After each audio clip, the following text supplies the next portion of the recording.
if you have our YouTube channel, right? Correct. Yeah, if you just right when we go live, if you just want to pull it up, you know where to view the comment section, or no? Yes. Okay. And YouTube, yeah. It's just so you can like have it up too. Yeah, Just yeah. turn down the volume so it doesn't echo.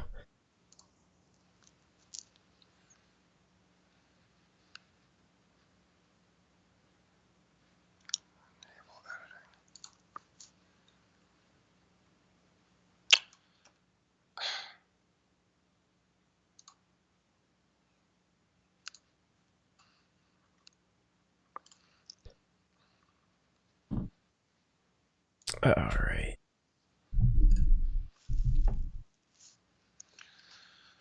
Forget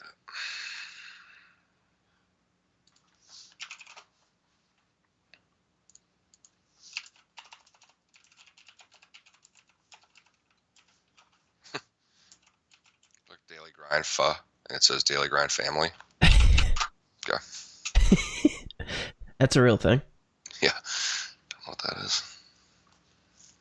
So where does it show your live? So I'm on the channel right now. It doesn't show your live, I don't think. Oh, there we go. Yeah, we do. Where's comments? Does it show it having good quality? Yeah. I can see where I'm behind.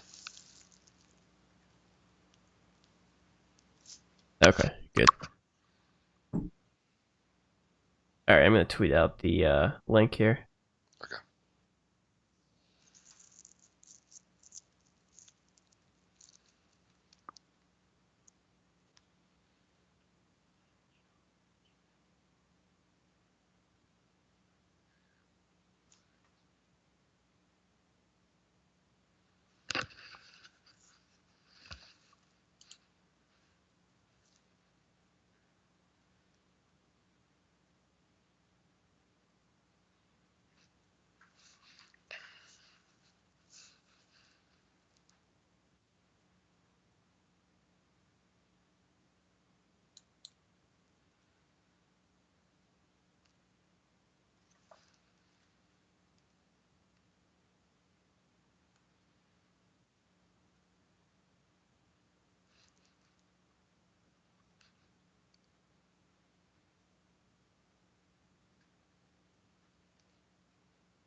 Oh, is the live stream not working?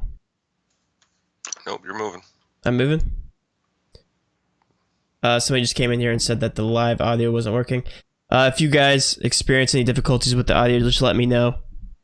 It was working earlier. What's up, guys? We're gonna give it a few more minutes and we'll go ahead and get started. Just let me know if the audio works here. I have one of our analysts in here as well, so let us know if the audio is working. For me, the audio's working on YouTube. Okay, cool.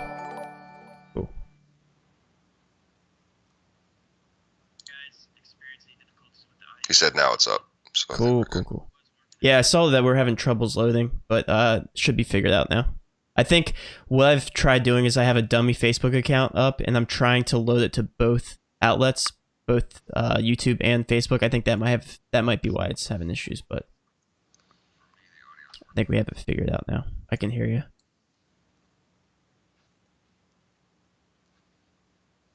We're gonna give it a few more minutes, guys, and we'll go ahead and get started.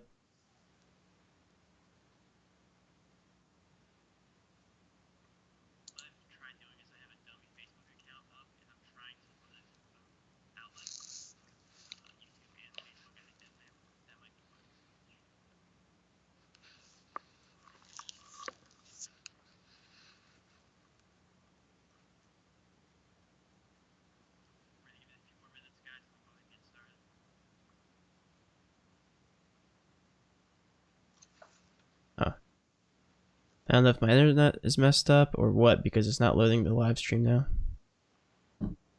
You can see the comment section, right, Kevin? Mm-hmm. All right, and it's still loading and everything? Yeah, there's only one watching now. I don't know if that's... No, it's behind. That's never accurate. Okay. All right. We'll go ahead and get started. All right, guys. Welcome to the live stream. Thanks for tuning in. Obviously, this isn't your typical NBA live stream. We are doing UFC MMA. So we have our MMA UFC fighting specialist here with us, Kevin. If you guys remember, we did Periscope while I was gone on vacation with him. So if you guys did tune into that, then you'll thoroughly enjoy this live stream as well. I'm going to basically let him run the show. I obviously know nothing about UFC or MMA other than observing the odds, but he's going to talk about a lot more. Obviously have a lot of in-depth analysis for you guys. So with all that being said, Kevin, let's go ahead and break this slate down. You ready? Yep, absolutely. All right. So we're going to go ahead and start, as you said, with the undercard, right? Yep, we'll start with the undercard. We'll start just going reverse order here, or the regular order, up until we get to Blades versus Dos Santos. Okay. Just a quick recap of last week. Last week went real well. I think should have cashed in all contests with the lineup we ended up tweeting out. Only weird one I'd say was probably Macy Barber going down, but a lot of people had her as chalk, so didn't really affect anything, maybe in a GPP, but shouldn't affect anything really in your cash lineups. Alexei Oleinik was a good underdog pick for us. Got the submission, got the quick finish in the second, and that was big for us. A lot of money and a lot of points there. But yeah, last week went well. Kind of sticking to the same dynamic and the same kind of core play targets in this one. We'll start at the bottom. So the first fight, Nate versus Burns, Nate Landwehr versus Burns. We got this is a tough one. You got a classic like stand-up versus grappler. Burns is a good grappler. Nate's more of a stand-up guy. I think Nate has 8 out of his 13 wins are KOs. Leaning towards Nate on this one, as he's only been submitted once, and that's Burns' really only chance at finishing him, and hence why Burns is the underdog on this one. But this is not a bad fight to target in terms of DraftKings. Both fighters are kind of mid-ranged in that in terms of cash. Nate comes in at 8.3K. Herbert Burns comes in at 7.9K. Not a bad fight to target. It has a minus 180 finishing chance, which is one of the higher ones on the card. Definitely not a bad one to target, and we'll go into more of the core fights and ones to target later. But next up, you have Gravely versus Brett Johns. Pretty even fight. It's a pick'em fight. Definitely more of a coin flip than a lot of the other ones. Two really good fighters. Johns has some wrestling, has some good grappling. I'd say he has the best chance to finish this, where Gravely might be able to squeak out a decision. But again, that's more of a coin flip of a fight. I'm not super keen on targeting that one. Vegas has him literally the exact same as minus 110 here. Minus 110, yeah. The last I checked, it was minus 115, minus 115. So that's definitely one, especially with a low finishing chance. I definitely don't want to target. It's plus 145 finish chance, and it's coin flip. So you're coin flipping on what's more likely than not a decision. So definitely want to avoid that one. Next fight is Sarah McMahon versus Lena Landsberg. Kind of old versus new. Sarah McMahon is approaching 40. She's older. But she's a silver medalist in freestyle wrestling. She's a very good wrestler, and that's how she's made a career off this. And she should be able to impose her will a little bit. Hence why she's the favorite at nearly 40 years old. But the thing is, Landsberg has really good submission defense, and she has really good stand-up. She's a Muay Thai specialist, has really good kickboxing, and McMahon's gas tank, as she's getting older, is definitely fading, and you can see that in the last couple fights she's had. So the thing is, I think she's going to have to get a submission here to secure that win. I don't think she can pour on that wrestling pace that she used to. And the thing is, Landsberg's tough to submit, so definitely not a bad place if you want to pick somewhat of an underdog. And I'll talk about that more later. But and they're not too far off in pricing. McMahon comes in at 8,400, Lena Landsberg at 7,800. So I mean, for an underdog, it's not a huge leap, but definitely not a bad chance for Lena Landsberg there. Next up is Montel Jackson versus Felipe Colares. I believe this is the biggest differential in terms of Vegas odds on the fight. I mean, this one's pretty cut and dry. Yeah. Montel Jackson, is that the biggest difference, right? Yeah, Correct? it is the biggest difference, yep. Yeah. Montel Jackson comes in at 9,400 in DraftKings, which justifiably so. I mean, he should run through Colares. Montel has really good wrestling, and he grew up. That's how he started fighting, was wrestling.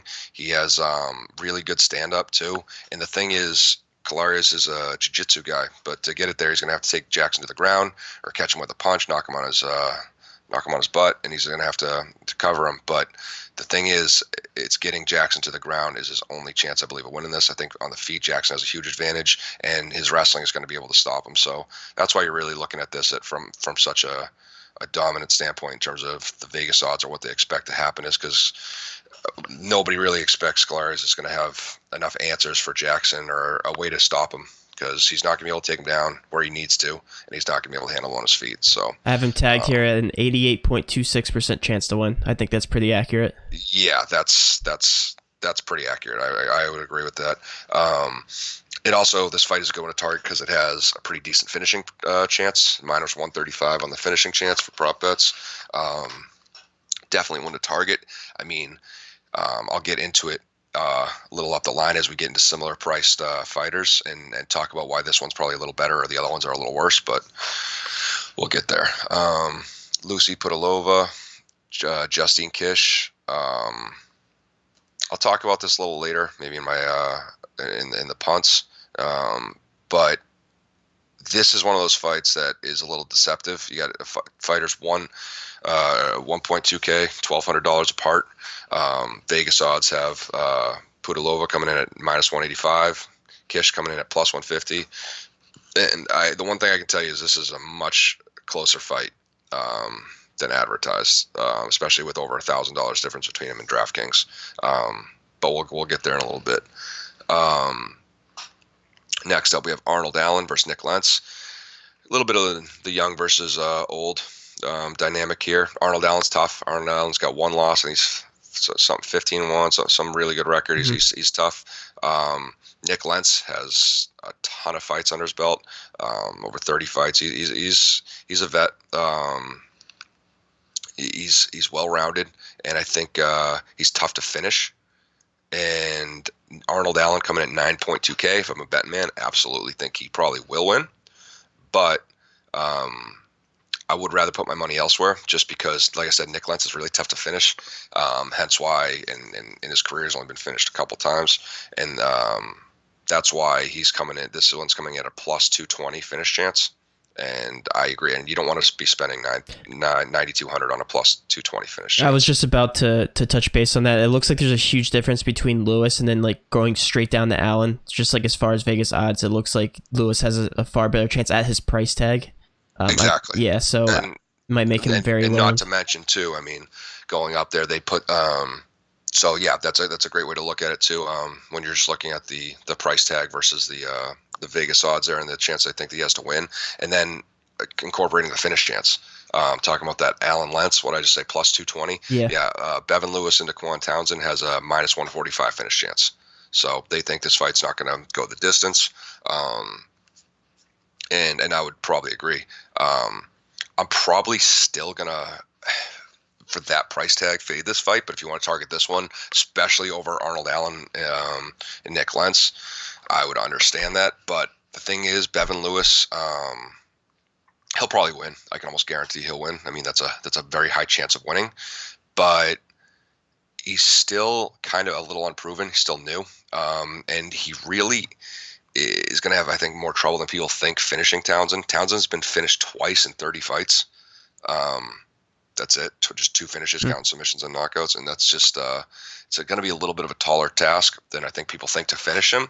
Doesn't mean it can't happen. I just think there's a better option. But if you can afford Bevan Lewis, it's not a bad pick. Like I said, much better than Arnold Allen, like you were just saying, for a very, very similar price tag. Real quick, Kevin, I just want to take a second. Guys, thank you for tuning in. If this is your first time, please hit any questions you have about any of these fights in the chat. I'll be sure to monitor them. Of course, guys, if this is your first time to the stream, please hit that subscribe button. Please hit that like button. We do appreciate the support. Go ahead, Kevin. Sorry. Yeah, absolutely. Thank you, guys. And then next up we have Jamal Hill versus Darko Stosic. And this one it's a decent fight to target either way.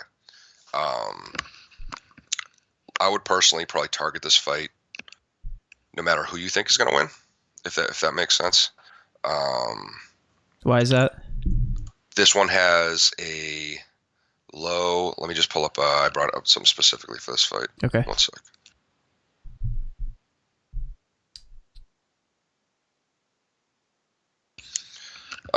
So one of the things I was looking at this fight, why I want to target this one is so it's going to be a close one. I mean, Hill comes in at -130. Darko comes in at even. Last I checked, at least, or either way, it's going to be close to that. But this is light heavyweight, and this is the kind of things you need to think about. Light heavyweight has a much higher finishing percentage than a lot of other weight classes, as obviously heavyweight has one of the highest finishing percent chances. So right off the rip, just being at light heavy, it's going to have a decent chance. And both these guys really have a lot of power in their punches and a lot of finishing potential. Darko has hands, he has grappling. He's a couple different ways to finish the fight. Jamal Hill mostly just has hands. He's got, I think, 50% of his wins have come by way of knockout. But it's a good fight to target because I do like Hill in this more, as he comes in $800 the favorite. But I think if you wanted to kind of throw your money somewhere else in what is supposed to be a pretty close fight on paper, with a good chance to finish, Darko's definitely not a bad take, especially where Jamal Hill only has 6-0. He's one of those guys. He's still kind of newer. Darko's got a lot more fights than that. I think it's around 15 total or something like that. And he's got much more experience. So he could be able to impose his grappling, take him down, and kind of steal a win there. But definitely a good fight to target. Anytime it's a good light heavyweight fight like that, it's not a bad idea to target those kind of weight classes too, just because of the finishing percentage, opposed to like a flyweight or a lightweight. Next fight is Angela Hill versus Hannah Cifers. Definitely want to fade this for the most part in cash. Hill could be an okay play in GPP. I'll talk about that a little later. But in cash games, I would definitely fade this. This fight is just, and this is kind of like where I ran to that Holly Holm fight versus Raquel Pennington last week, where there's two very technical fighters, good fighters, but they just don't have the power for that women's weight class, and they're probably not gonna finish each other. This one comes in at the highest chance to go to the decision out of any other fight on the card, and there's still a decent chance that Hannah Cifers could steal one. So it's just and for the price tag Hill's coming in at, like I said, maybe GPP. Guess she's kind of that mid range, but definitely wouldn't go for her in cash. The next fight is on the main card is Perez versus Jordan Espinoza. It's a really tough fight to call because both fighters kind of come in. They've been hot lately, both of them. Perez is just seems very tough to beat at this point while he's coming in at -265. He's only lost one time in the past 4 years, and that was to Joseph Benavidez, who is one of the best flyweights of all time. Gave Demetrius Johnson a run for his money. Very good flyweight, so there's no shame in losing that one. And other than that, he's been on an absolute tear. It's not a terrible place to put your money. In terms of, like I said, flyweights typically don't get a lot of finishes compared to a lot of like heavyweights where most fights end in a finish and all that stuff. That being said, Perez is a killer. Perez does get finishes. He can do it with his hands. He can do it with his grappling. He's got a bunch of submissions. And he's -265. This one doesn't have the highest finishing percent chance. The Vegas odds coming at +135 for a finish or a fight not going the distance. But again, it's not a bad place to put your money, but around that 9K mark, I think there's still a couple better options. Yeah. But it's not bad. It's definitely better than, like I said, when we bring it up, Arnold Allen is $100 more. Absolutely way better than that pick. Way better than that. But then moving on to co-main event, we got RDA, Rafael Dos Anjos versus Michael Chiesa. This is a good one. Michael Chiesa's kind of been on a tear, especially up at welterweight. Both these fighters used to fight lightweight. Both are moving up to welterweight. Have a couple fights there. RDA had I'll be honest, he didn't look great last time I saw him fight when he fought Leon Edwards. Didn't look awesome, but he's a previous champion, and for good reason. He's tough. He's just tough to beat all around. You have to have really good striking or crisp wrestling or something at an elite level where you're kind of a master of something instead opposed to a jack of all trades. But the thing is, I think the hardest place to beat him would be grappling. He's a really good black belt in jiu-jitsu. He's a really good grappler, and that is Michael Chiesa's bread and butter. And that's why I think in terms of success, they're kind of at a similar point right now, but that's why Michael Chiesa is coming in as a very, very heavy underdog in this one. I think his only way of finishing this fight is most of his fights are grappling and control. Even if he doesn't get the finish, he's going to have to at least control him enough to get the decision. Against RDA, who's had 41 fights and he's been submitted once in 41 fights. So odds are not in Chiesa's favor here. Probably going to fade this fight for me, just because Chiesa's also very tough to finish. This one has a better chance of going to decision than not. I would probably just avoid this one, especially where a lot of these fighters, there's a little bit of a skill gap. We know Chiesa's tough. He's been in around forever. I think his record's 16-4. He's a tough guy. I mean, even if RDA smokes him, he's still gonna have trouble finishing him. Right. So that's why I'm probably gonna avoid that one. Moving on to the main event. This is definitely a fight to target. However you slice it, this one has the highest finishing chance. I mean, what did I just say about heavyweights? I mean, this fight has a minus 375 to get finished, and this is due to the fact you got two very, very finishing capability heavyweights, very savvy, good fighters, but also it's a heavyweight division. Most heavyweight fights, like I said, don't make it out. These guys hit hard. They throw lunch boxes. You get hit on the chin. Usually they go down. These guys are tough. Coming in, I like Curtis Blades. He's a very good fighter. Overall, very good. He's only had really one hiccup in his career, and it was a two-time hiccup to the same guy. That's what I call one hiccup, and it was to Francis Ngannou. So no shame there. Just can't seem to handle Ngannou's power. Ngannou, the same person who also just fought our RDS and just absolutely flatlined him with one little rabbit punch to the back of the ear and just dropped him. That dude has concrete in his hands, and I kind of consider that an asterisk at this point. Curtis Blades, besides that, has been absolutely unreal. He's a wrestling machine, one of the best heavyweight wrestlers in the game right now. He's averaging 7 takedowns per 15 minutes. So if you look at a 3-round fight, he's averaging 7 takedowns in a 3-round fight. So that's intense. That's a lot, especially at heavyweight, which shows that conditioning and that pace, kind of like Cain Velasquez, where wrestling at heavyweight takes a lot out of you, but if you can do it, there's not a lot of good wrestlers up there, so you can take advantage of that. JDS he's got an 80% takedown defense, which isn't terrible, but it's not great either. Especially in a division where I said there's not a lot of wrestling going on. When we saw JDS fight Cain Velasquez in his prime, both fighters were in their prime, he still got taken down pretty much at will. And that was, again, a much younger JDS who he's getting up there in age. He's getting up there in ability. He's slowing down, and Curtis Blades is still a young pup. So I'm taking Blades in this. Like I said, he has a good chance of TKO. Those takedowns add up. A lot of points. He's averaging, I think, over 100 points a fight in DFS due to just a lot of takedowns. Even if he doesn't get the finish, that's why I like this. Like I said, it's probably going to get finished. If he doesn't finish him, it's gonna be. Don't worry, he's gonna clear that paycheck. He's gonna be worth his money either way, as long as he gets the win. Again, I will never say that if you want to punt or take a low chance at someone, that taking like a Junior Dos Santos here is a dumb idea. I don't think he's going to win. Vegas doesn't think he's going to win. He shouldn't win. But if he does, I can almost guarantee it's going to be in devastating fashion. And he has hands. He's maybe old. He may be slowing down. He may be out of shape compared to what he used to be. But he has hands, and he has knocked a lot of people out. He has starched more people at the heavyweight division than anybody else I can think of. So it's not a bad place to take an underdog. At least he has a real puncher's chance.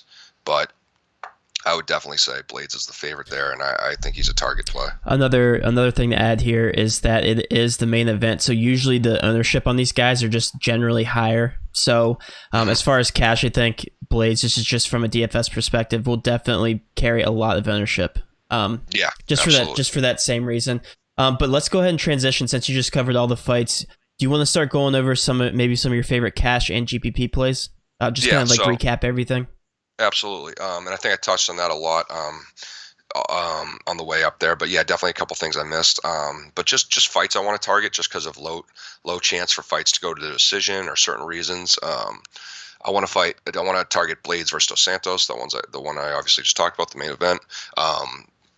Heavy target to Blades, like you said, he's probably going to be very heavily owned. And he's, like I said, he's only 9,000 compared to another fighter on the card who's 9,400 for a main event, which isn't the most expensive you'll see for a main event. So usually there's a little more of a favorite there. But I would definitely target that fight. Low chance goes to a decision. If worst case scenario, if you take Dos Santos, I don't hate it. There's, like I said, he always has a decent chance. That fight should not make it out of the third round. Burns versus Nate. I think that's a good one too. Like I said, I think that's the second lowest chance for a fight to go the distance on the card. Burns being the grappler, Nate being the stand-up guy. Both have, like I said, a lot of finishing capability. Nate could easily knock him out. Burns could definitely submit him. Leaning more on Nate getting the knockout, as he's only been submitted once, has good takedown defense, and he's coming in obviously as the favorite for that reason. But really low chance that this fight goes the distance. So that's what I want to target too. And similarly priced. Like if you had to, at the end, say you that $400 was a tight squeeze, you could go Herbert Burns easily. I mean, we're talking a -120 versus a -110. He's not that big of an underdog. So definitely not a bad one if you're strapped for that extra $400. I think the first time I generated a lineup, I had Burns in, and the second time I took Nate. So I'll put a little bit of input into this. This is my first bit of input. So what I do, Kevin, and you know I do this, is I run a lot of lineups just to see like the way that these lineups construct together and see what different combinations come together. And what it does is it gives me a good idea of like who's highly owned on the slate. So like literally, like I just said, Blades is one of the highest owned guys. Montel Jackson, obviously the heavy favorite. He's going to be right there, high owned. And then you said Stojic or Stokic, or I don't know how to pronounce his name. Stosic, yep. Stosic, yeah, he's right there as well. So you said that he had upset potential. Is that correct? Yes, he's one of those ones I definitely said at 800 under.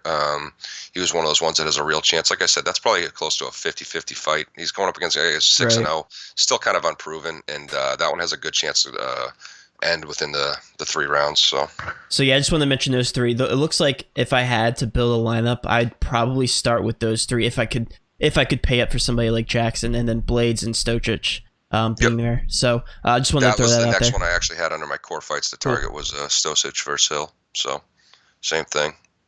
Cool. Any other core plays? One more I had on there was Jackson versus Colares. That was one that I had as like, if it's kind of expensive. Like I said, Jackson's the heaviest one on the card at 9.4K. I tried to fit him in there in a couple of lineups I generated.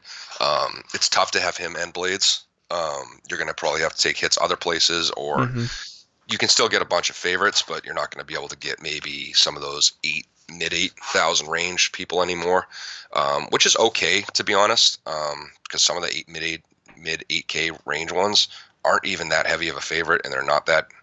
I wouldn't expect them to win. It's not guaranteed locks, where I feel like most times I'm looking at someone who's 8,600, 8,500. I really want them to have a good chance to win, and I'm not seeing that out of this card. But yeah, Jackson is definitely this is not a core fight to target. This is a core fighter to target. You know what I mean? I'm not going for Colares in any format. I'm taking Jackson because he's supposed to be the most guaranteed cash on the card. Should get a finish. Absolutely should get the win. Definitely the one to target. So yeah, Hill, Stosic, Jackson, Colares, Burns and Nate, Blades and Dos Santos. Definitely the fights to target. Low chances for those fights to go to decision. And Jackson, especially being just such a heavy favorite, it should be the most guaranteed cash. Cool. All right, so let's go ahead and switch gears to GPP. Maybe some fights that will be very low owned. Maybe some sneaky plays. Maybe some people that would possibly carry low ownership that could have high upside. Absolutely. So Angela Hill, that's one of those ones I said is definitely fading in the cash games. But she's mid-range cash, and she should win. That's one of those ones that'll probably go the distance. But the thing is, she really should win. She's pretty talented, and there is always a chance of a finish. There's always a chance of a finish. and for 8,600, I think, like I said, there's not a lot of people around that price range who I actually even like to guaranteed win, and I think she's the most solid chance to actually win her fight, and we want to get that win bonus, even if it's decision. But if it's not a bad play, and if she gets the finish, you're really going to be looking good in GPP.